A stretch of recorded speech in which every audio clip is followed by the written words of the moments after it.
तो ये semiconductor devices के एमसीक्यूज़ हैं। फर्स्ट एमसीक्यू है, in a BJT largest current flow occurs, और ये ऑप्शन है इसके ए बी सी डी। तो लार्जेस्ट फ्लो ऑफ करंट कहाँ होता है ये हमने पढ़ा है। इलेक्ट्रॉन कहाँ से जाते हैं? इमिटर से जाते हैं। ये पोर्शन हमारा, ये ब्रॉडर पोर्शन इमिटर होता है।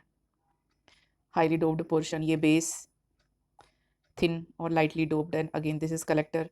तो इसमें हमने पढ़ा है कि इसमें जो हाईएस्ट फ्लो ऑफ करंट किस में होगा? इमिटर में होगा। क्यों होगा इमिटर में? ये एक्सप्रेशन भी पढ़ते हैं हम उसमें कि करंट जितना बेस से जा रहा है और जितना कलेक्टर से जा रहा है, दोनों को अगर ऐड करते हैं तो उतना करंट इमिटर इमिट करता है। ठीक है। इलेक्ट्रॉन कहाँ से इजेक्ट होते हैं? इमिटर से ही होते हैं और आपके बेस में जाके ये डिफ्यूज़ होते हैं, और इसके बाद कलेक्टर बेस जो डिप्लेशन रीजन होता है वो क्योंकि थिन होता है, ये लाइटली डोप्ड होता है, तो यहाँ से फिर आगे का आपके जो इलेक्ट्रॉन और जो होल पेयर्स होते हैं वो आगे यहाँ पे आईसी करंट प्रोड्यूस करते हैं। कलेक्टर के लिए कलेक्टर करंट प्रोड्यूस करते हैं, और फिर ये जो करंट होता है हमारा, ये फिर एक्सटर्नल सर्किट में फ्लो होता है। तो ये हमने पढ़ा है। तो मतलब यहाँ से ये वाला जो करंट आई ई जनरेट हुआ वो सम था आई बी और आई सी का। ठीक है। तो इसमें जो आंसर होगा वो होगा इन द इमिटर। फिर सेकंड वाला तो रिड्यूस्ड पोर्शन है। थर्ड देखते हैं, LED emits visible light when it's okay. अब एलईडी कब विजिबल लाइट इमिट करती है? जब क्या होता है? जब होल्स एंड इलेक्ट्रॉन्स रिकम्बाइन होते हैं। तो कैसे इमिट करेगी फिर? तो ये हमने देखा है कि जो सेमीकंडक्टर एरिया होता है पीएन जंक्शन का, उसमें हमने देखा कि जो भी मटेरियल आप यूज़ कर रहे हो सेमीकंडक्टर, वो एटम है, एटम से मिलके बना है। एटम के अपने कंडक्शन बैंड है। कंडक्शन बैंड का मतलब अगर इलेक्ट्रॉन यहाँ पे था पहले, तो ये इसका वैलेंस बैंड हो गया, और अब ये अपने ये ऑर्बिट से अपनी एनर्जी लेके और ये फ्री हो गया, फ्री इलेक्ट्रॉन बन गया। इसका मतलब ये कंडक्शन बैंड में है। तो कंडक्शन बैंड में कब जाएगा? जब इसके पास एक्स्ट्रा एनर्जी रहती है, तो कंडक्शन बैंड में जाता है। तो अगर ये वापस आता है दोबारा से वैलेंस बैंड में, तो ये क्या करेगा? इतनी एनर्जी इमिट करेगा। तो वो जो एनर्जी इमिट होती है वो जिस भी पर्टिकुलर वेवलेंथ की होगी, उसी कलर का हमको लाइट दिखाई देती है, वो वाला कलर दिखाई देता है। तो ऐसा कब हो पा रहा है? जब होल्स एंड इलेक्ट्रॉन्स रिकम्बाइन हो रहे हैं। मतलब कि ये एटम है, ये इसका इनर शेल है, और ऐसे ही इसके बहुत सारे शेल्स हैं। अगर हम सिलिकॉन की बात करें तो 14 मतलब 284 थर्ड यहाँ की बात करते हैं। चलो, तो यहाँ पे एक होल है, ये होल है, इलेक्ट्रॉन नहीं है यहाँ पे, ये होल है। इसका या कोई और फ्री इलेक्ट्रॉन वो यहाँ पे है, फ्री इलेक्ट्रॉन है ये। फ्री क्यों है ये? क्योंकि इसके पास एनर्जी है मूव करने की, एक्स्ट्रा एनर्जी है इसके पास, ई। ठीक है। अब इसको अगर वापस आना है तो यहाँ पे तो कम एनर्जी चाहिए। ये देखो मैंने बनाया भी है ये ग्राफ।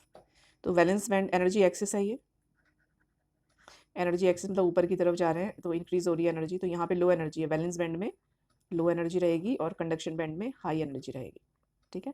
तो अब कंडक्शन बैंड का अगर वैलेंस बैंड में आता है, तो इतना जितना ये गैप दिखाई दे रहा है, इतनी जो एनर्जी होगी, इस एनर्जी ने इमिट होना है, और वही इमिट होकर विजिबल लाइट बनती है। तो इसमें इसलिए इसका आंसर ये वाला होगा। तो फोर्थ क्वेश्चन है, इसमें मार्क गलत किया हुआ है, इसको फोर्थ कर देते हैं, और ये फिफ्थ क्वेश्चन है। फोर्थ है, solar cell operates on the principle of diffusion recombination photovoltaic action किस पे डिपेंड करता है? तो ये भी जैसे हमने एलईडी तो इमिट कर रहा है लाइट, सोलर सेल क्या करता है? ये एब्जॉर्ब कर रहा है।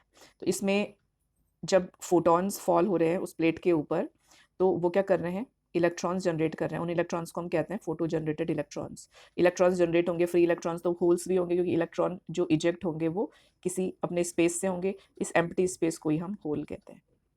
इलेक्ट्रॉन चला जाता है तो हम इसको पॉजिटिवली चार्ज मानते हैं। तो ये हो गए फ्री इलेक्ट्रॉन और ये हो गए होल्स। ठीक है। अब ये क्या करते हैं, फ्री इलेक्ट्रॉन्स और ये होल्स, यही हमको as a voltage source use होते हैं। तो कैसा सोर्स? वोल्टेज सोर्स हमको मिल रहा है फोटोन से, मतलब फोटोन की एनर्जी से, इसलिए उनको फोटोवोल्टेइक एक्शन कहते हैं। तो ये इसका आंसर होगा, solar cell operate on the principle of photovoltaic action. Fifth question है, logic gate is an electronic circuit which. अब लॉजिक गेट का हमने देखना है कि लॉजिक गेट हमने क्या पढ़ा था कि ये सर्किट है, ये कोई टूल नहीं है हमारा, दिस इज अ सर्किट। और कैसा सर्किट है ये? डिजिटल सर्किट है, जिसमें कि वन भी हो सकते हैं, मोर देन वन इनपुट्स भी हो सकते हैं, लेकिन आउटपुट एक आउटपुट रहता है, और ये कुछ लॉजिक्स पे बेस्ड होता है। तो ये लॉजिकल ऑपरेशंस करता है, डिसाइड नहीं करता, ये ऑपरेट करता है, लॉजिकल ऑपरेशन करता है, इसलिए ये तो नहीं होगा आंसर। इलेक्ट्रॉन का फ्लो भी नहीं है इसमें कुछ, तो ये भी नहीं होगा। ये बाइनरी अलजेब्रा पे, yes this is based on binary algebra, तो ये इसका आंसर होगा सी वाला। तो जो सेमीकंडक्टर डिवाइसेस, ये आज पूरी एक्सरसाइज पूरा चैप्टर कंप्लीट हो गया। अभी नेक्स्ट इसके बाद में सैम्पल पेपर्स अपलोड करने वाली हूँ। Thank you.